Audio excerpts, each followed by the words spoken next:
jujur modal hidupmu, jujur dalam segala hal, tidak ada kedustaan. Apa kata Nabi Muhammad SAW? Lazimi, lazimi kejujuran walaupun di depan matamu kehancuran, dan tinggalkan kebohongan walaupun di depan matamu keberhasilan. Dalam hadis yang lain dikatakan, selalulah jujur, karena jujur akan menghasilkan kebaikan, dan kebaikan akan membawa ke surga. Seseorang terus saja jujur sampai Allah catat dia menjadi siddiq. Siddiq itu orang yang bersama dengan nabi-nabi di surga tertinggi. Minan nabiyina was-siddiqina wasyuhada'i was-salihin, gitu kan? Kemudian jauhi dusta, karena dusta akan bawa pada perbuatan buruk, pelanggaran, dan perbuatan buruk akan bawa ke dalam api neraka. Seseorang terus saja dusta sampai dari dicatat di sisi Allah sebagai pendusta. Jujur teman-teman sekarang, jujur. Apa saja jujur, sampaikan apa adanya. Jujur itu walaupun kita salah, akan mengklirkan masalah pada saat itu. Kita salah nih, kita bilang, oh iya saya salah, saya perbaiki. Selesai, memang pahit, tapi selesai, clear. Daripada kita dusta, besok ditanya dusta lagi, dusta lagi, dusta datangin saudaranya dusta yang lain, dosa dari dosa ke dosa, jadi masalah. Dan sekecil apapun dosa akan ada konsekuensi pembersihan, harus hati-hati.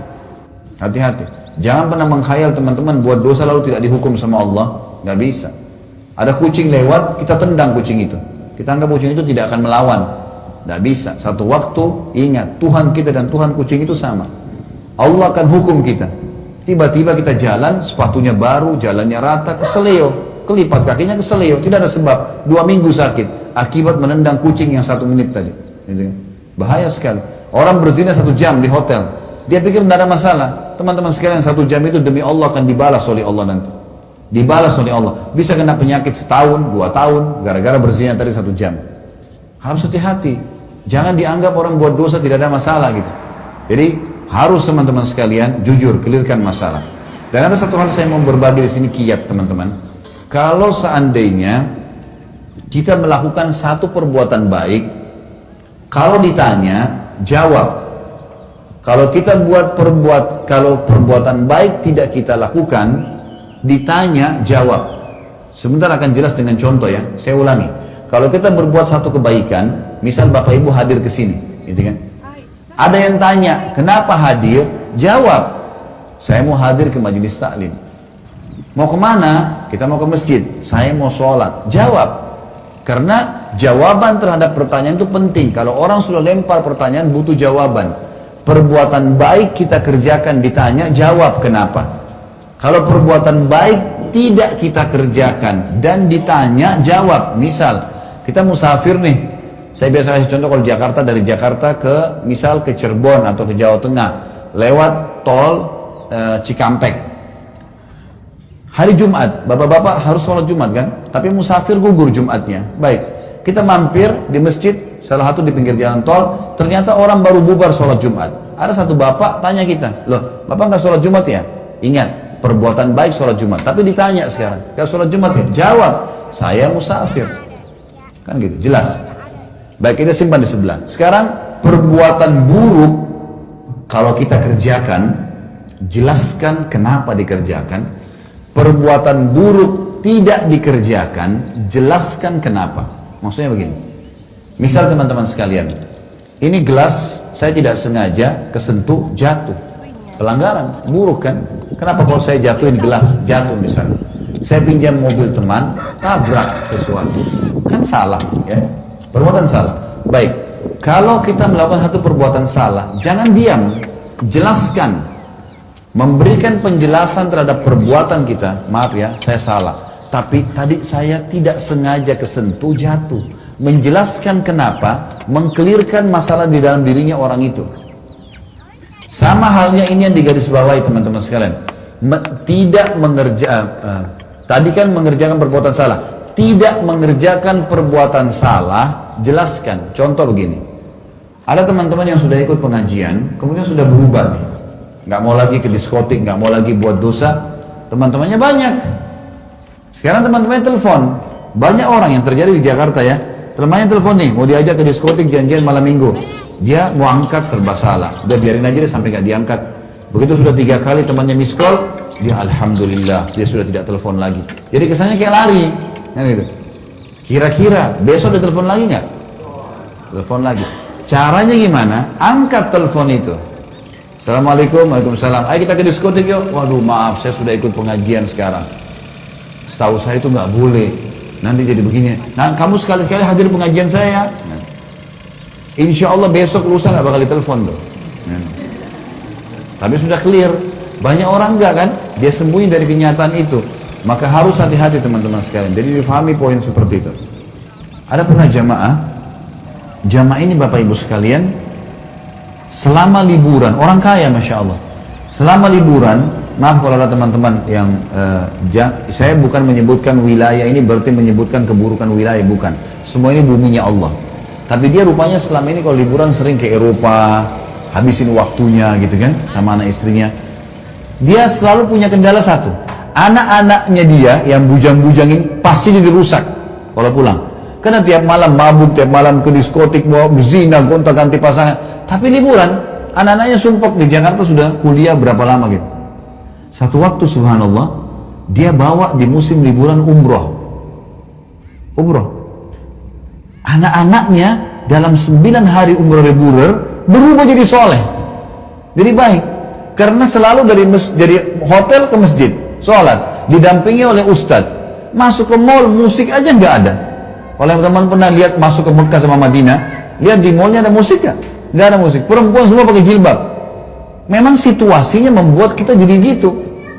Anak-anaknya waktu mau pulang, sampai dia bilang, ayah, nanti buatin saya travel ya, saya mau buka travel haji umroh aja. Enak nih kesini. Itu sampai terharu orang tuanya. Nyesel kenapa nggak dari dulu bawa ke negara Islam nih. Bapak Ibu sekalian, uang yang kita keluarkan haji dan umroh, sedekah.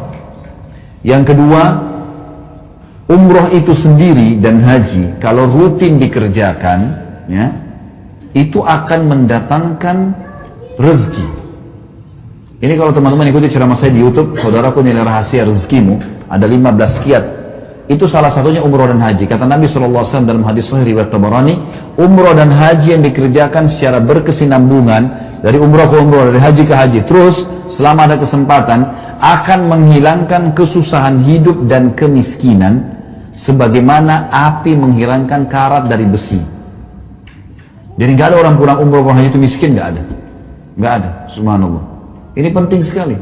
Atha bin Abi Rabah, salah satu ulama tabi'in teman-teman, umurnya 100 tahun. 70 kali haji, 70 tahun haji. Dan musim haji itu dijadikan oleh orang-orang dulu, sahabat tabi'in, ajang untuk bertemu.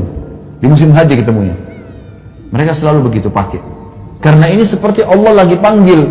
Kita hadir nggak? Orang beriman itu Allah panggil sudah langsung ada di situ. Azan masjid, langsung ke masjid dia udah.